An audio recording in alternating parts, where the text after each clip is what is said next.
समाज के ऊपर जब भी कहीं आने में अपना वो समझते हैं एक आम कार्य आ जाए, इसके लिए इनका बहुत बहुत सम्मान है। और मैं आगे महेंद्र जी यादव से भी उम्मीद करूंगा कि ये इतना बड़ा जो भी सरपंच रहे हुए हैं वो मैं पहले महेंद्र जी बोल लेते फिर कर्नल साहब।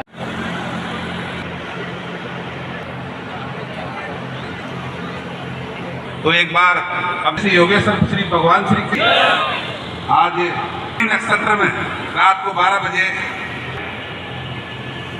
इस कुल में जन्म लिया। रेवाड़ी से हमारे बीच में जहाँ जिनका जन्म हुआ आज का नाम रोशन किया, इसे साथ उनका स्वागत करें। अध्यक्षता कर रहे गुरु जी आचार्य राजकुमार शास्त्री, 500 रुपये अनिल जी उद्योगपति, अन्य सभी आगर उनके द्वारा के सपूतों का सम्मान किया जाए। जी अध्यक्ष पूर्व अध्यक्ष कमरे बहुतायत मात्रा में है, बहुत धन्यवाद देता हूँ। यादव समाज को गौरवित करने 91.8 जो भी यहाँ 10 में सुरेश चंद यादव के नाम की उद्घोषणा यहाँ से करूं, वो या उनके कोई परिचित परिजन जो भी हो। हमारे बीच में इतनी दूर से हमारे मुख्य अतिथि पधारे हैं, हम सबको उन्हीं को सुनना है। आज तो मेरे सामने विराजमान सभी दूर दराज से पधारे मेरे पिता तुल्य बुजुर्गों, माताएं, बहनें, मातृशक्ति, मीडिया के बंधु भी हमारे बीच में है। कल सभी लोगों ने मिलकर के भगवान श्री कृष्ण की झांकी भी निकाली थी, उसमें जिसने सहयोग किया मैं उनको भी बहुत बहुत धन्यवाद देता हूँ। वो धन्यवाद के पात्र है। निश्चित रूप से ये अवसर साल में एक बार आता है और निश्चित रूप से मुझे भी सौभाग्य मिला कि मैं बहुत वर्षों से बानसूर से मैं जुड़ाव रहा। मेरा ये राजनीतिक सफर तो सिर्फ 4 साल का है। 2018 में मुझे पार्टी ने टिकट दिया।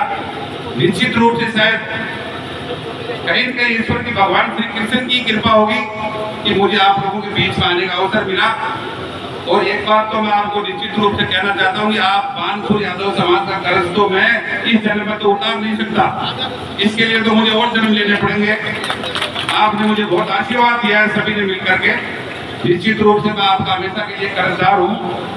अभी जैसा भी हो 1,01,000 रुपये मेरी माता श्री की याद में, जो भी जीवन में नहीं है दुनिया में, उनकी याद स्वर्गीय श्री सुंदरी देवी की याद में देता हूँ। और निश्चित रूप से आपको विश्वास दिलाता हूँ कि आने वाले समय में मुझे पूर्ण विश्वास है कि क्योंकि जिसके दिल में दया और सच्चाई होती है भगवान उनको जरूर साथ देते हैं। तो निश्चित रूप से मुझे 2023 में भी इस बानसूर की जनता की सेवा करने का अवसर मिलेगा और मेरा ये प्रण पूरा होगा। मैं निश्चित रूप से आपको कहना चाहता हूँ कि भगवान श्री कृष्ण की कृपा है और आप लोगों का आशीर्वाद है और माता पिता का आशीर्वाद है। तो निश्चित रूप से मैं आपको बीच में रह करके आपकी सेवा करना चाहता हूँ। आप समाज का कार्यक्रम है, लेकिन मैं बानसूर की 36 बिरादरी की सेवा के रूप में इस बानसूर में आया हूँ। निश्चित रूप से पार्टी ने आज मुझे जो भी कुछ पद दिया है, प्रदेश में मंत्री बनाया है, तो निश्चित रूप से कहीं न कहीं आप लोगों की भी ताकत मेरे पीछे है, नहीं तो कौन बनाता है आप जान सकते हैं इस बात को। तो निश्चित रूप से आपकी भी पूरी ताकत है, इसलिए मुझे इस पद पर पार्टी ने समझा और मुझे प्रदेश मंत्री का दायित्व दिया। निश्चित रूप से मैं तो आपके परिवार का हूँ, नाम छपाने की कोई बात नहीं। भी कह रहे थे भाई साहब कि नाम ही, अब मेरी तो खातिरदारी होगी। आपके यहाँ पे मकान बना लिया, यहाँ का मैं रहने वाला हो गया, तो मैं अतिथि थोड़ी हूँ आपके बीच में। मैं तो आपका ही बेटा हूँ, आपका ही भाई हूँ। कि वो अपने रघुवंशी वंशजों को के ऊपर अपनी अनुकंपा हमेशा बरसाते रहे।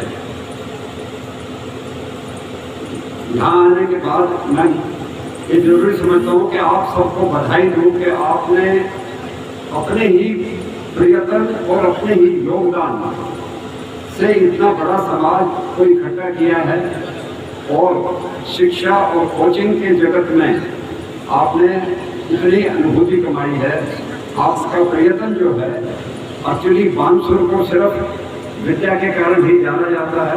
इसके लिए आप सब और विशेषकर आपके नेता इसके हकदार हैं, तारीफ के हकदार हैं, प्रशंसा के हकदार हैं, जिन्होंने आप सबको इकट्ठा करके आपको इस हालत पर पहुंचाया है। मैं ज़्यादा नहीं बोलूँगा, मैं एक दो चीज आपको संदेश छोड़ूंगा। आम आदमी की ये इच्छा होती है कि वो हर एक अपने भाग्य को भगवान पर छोड़ देता है और खुद प्रयास नहीं करता है। ये हमारी सबसे बड़ी कमजोरी है कि मंदिर में जाकर पूजा करना, भजन करना, झांकी निकालना, ईश्वर को याद करना और उसके बाद उसी पर छोड़ देना। पहला भाग बिल्कुल सही है, दुरुस्त है कि भगवान में आस्था होनी चाहिए, वही करने वाला है, लेकिन उसके साथ अपना प्रयत्न जरूर करना चाहिए। जो हमारे कृष्ण भगवान का जो संदेश है गीता का, उसका मुख्य अंश है कि कर्म, आप कर्म जरूर करिए, फल की इच्छा मत कीजिए, फल अपने आप मिलेगा। मैं आप सबकी समझ के लिए एक छोटा सा उदाहरण देता हूं जो हमारे गांव की भाषा में उत्तम रहेगा और उनकी कोई हालत में सुधार नहीं हुआ। एक बार उनको ईश्वर प्रकट हुए और उन्होंने कहा, हे भक्त, तूने 35 साल मेरी बहुत तपस्या की है, मैं तेरे से बहुत खुश हूं। तो भक्त ने कहा, आप तो खुश हो लेकिन मैं खुश नहीं हूं। उन्होंने पूछा क्यों? तो भक्त ने कहा कि मैंने 35 साल आपकी पूजा की, आप पर विश्वास किया, आपने मेरे को क्या दिया? मैं उतना ही गई और उतनी ही मेरी हालत जर्जर है। तो उन्होंने पूछा, बताओ मैं तुम्हारे लिए क्या कर सकता था? तो भगवान ने कहा, भगवान ने उनसे पूछा, बताओ मैं तुम्हारे लिए, तो उसने कहा, आप मेरे लिए कुछ भी कर सकते थे। उन्होंने पूछा क्या? बताओ तो सही, आप मेरे को कुछ भी दे सकते थे। तो जैसे हम लोग सीधे होते हैं, उन्होंने कहा, अच्छा तो आप मेरी लॉटरी निकाल सकते थे। मैंने आपकी 35 साल पूजा की है, आप मेरी लॉटरी बड़े आराम से निकाल सकते थे। तो भगवान ने पूछा, तूने टिकट ली थी? तो कहने लगा, टिकट तो नहीं ली थी। तो फिर बोला, लॉटरी कैसे निकलती थी? ये कहने का तात्पर्य है वो टिकट जो है वो कर्म है। सिर्फ भगवान में आस्था रखना ही पर्याप्त नहीं है, उसके साथ में आपको कर्म करना बहुत जरूरी है।